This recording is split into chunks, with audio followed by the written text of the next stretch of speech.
Welcome everyone. Today we're going to talk about the Proface remote HMI software, but more specifically exporting and importing server lists. Well, to start off, let's say we have a Proface HMI connected to a PLC or one or more devices.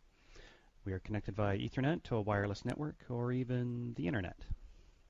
If I have a tablet, smartphone, or other iOS or Android device, you can use remote HMI to remotely view and control one or more HMIs. In fact, these HMIs could be at different facilities throughout the world. Now, aimed primarily at mobile devices, we can create a server list, a list of all the HMIs we want to remotely view. In fact, this list can become huge. You can have up to 100 servers or HMIs compiled in the list. Okay, so I have this list of servers set up on my device. What happens if I buy a new mobile device? Or I want to share my list with somebody else? I don't think anybody wants to sit down and type in manually up to 100 server configurations into a new phone or tablet. But that's okay. We have a solution. We can export the server list as an XML file. We can take that file to our new device, import, and we're done. All the connection data goes into the XML file. So the only configuration data that does not is any of our saved passwords that we had in the remote HMI app. Now this is kind of obvious for security reasons. You don't want your file accidentally getting into the wrong hands containing all your passwords for all your processes across the planet. Not good. So the passwords are not included.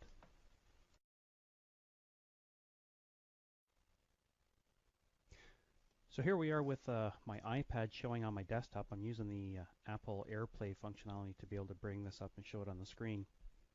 If I want to go ahead and export this list of HMIs I've got configured here, I can go export, and there it is. It just created the XML file for me.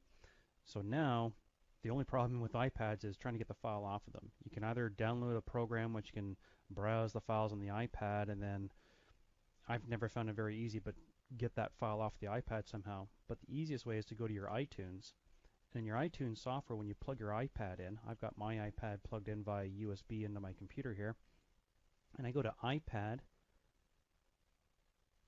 then to Apps. If you scroll all the way down the bottom, you'll see Remote HMI, and there's that server info XML file that we've been referring to.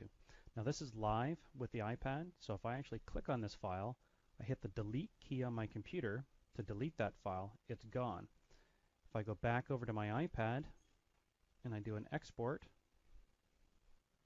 you can see, okay, and I go back to my iTunes software, there it is, it's back up again. So it is in fact live. So when you delete things or add things here, it goes immediately on your iPad, assuming it's already plugged in, of course.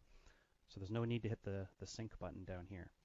Now once I've got it in here, if I want to share it with somebody, I just merely use the Save To, choose a folder, select, and that's it. The file's been put in there. In fact, here's the folder over here, and there's the server file.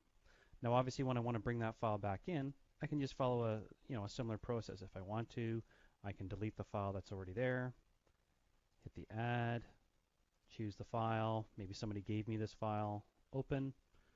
It's already onto my unit. And to prove that I can bring that in, I can go ahead and delete my units that are on here. Delete. Delete, and I can go ahead and import this time. Am I sure I want to do this? Okay, and boom, the files are